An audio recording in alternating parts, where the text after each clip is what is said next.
Bismillahirrahmanirrahim. Assalamualaikum warahmatullahi wabarakatuh. Di sini saya akan mempresentasikan tentang analisis organisasi dalam pengelolaan Telan KP dan Resto untuk memenuhi tugas UAS dasar-dasar organisasi. Sebelumnya izin memperkenalkan diri, nama saya Puput Julaiha dengan NIM 209235155 dari kelas Administrasi Bisnis 7. Yang pertama ada profil Telan KP dan Resto. Untuk Telan KP dan Resto didirikan pada 21 Januari 2022 oleh Billy Linjaya, seorang pengusaha asal Bandung.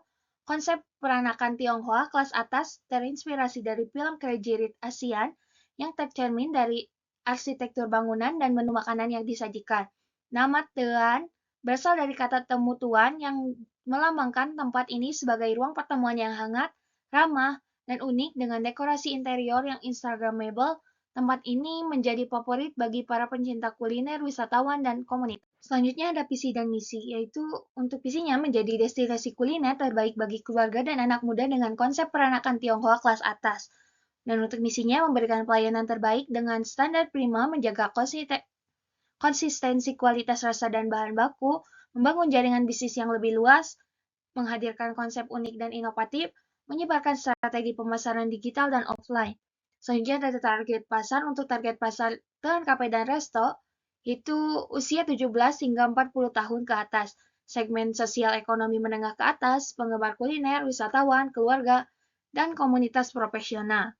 Selanjutnya yaitu struktur organisasi. Struktur organisasi Telan KP dan Resto saat ini terdiri dari beberapa divisi fungsional. Yang pertama ada direktur, yang kedua ada HO atau front of house, yang ketiga ada general support, yang keempat ada BHO atau back of house, yang kelima ada bar dan KP, yang keenam ada warehouse, yang ketujuh ada finance dan akuntan, yang kedelapan ada markom, marketing, dan communication. Selanjutnya ada tantangan dan peluang. Untuk tantangannya, yang pertama ada persaingan ketat dengan industri kuliner, yang kedua ada fluktuasi harga bahan baku, yang ketiga ada perubahan tren konsumen, yang keempat ada tantangan manajemen SDM.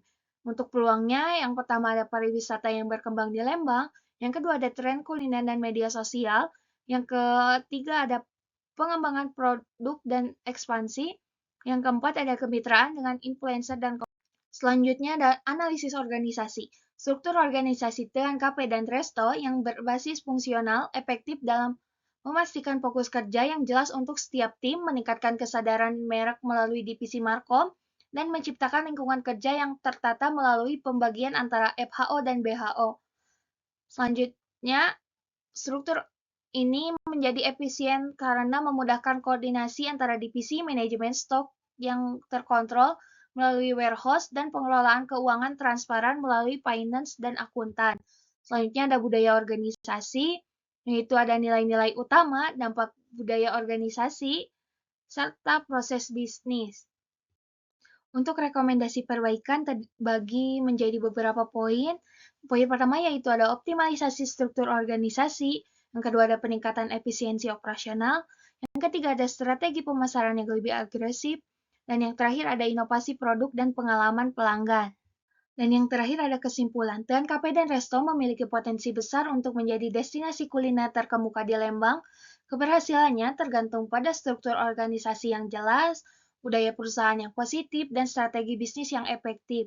Untuk mencapai potensi penuhnya, Telan perlu meningkatkan komunikasi antara divisi, melatih karyawan, dan mengembangkan strategi pemasaran yang lebih agresif.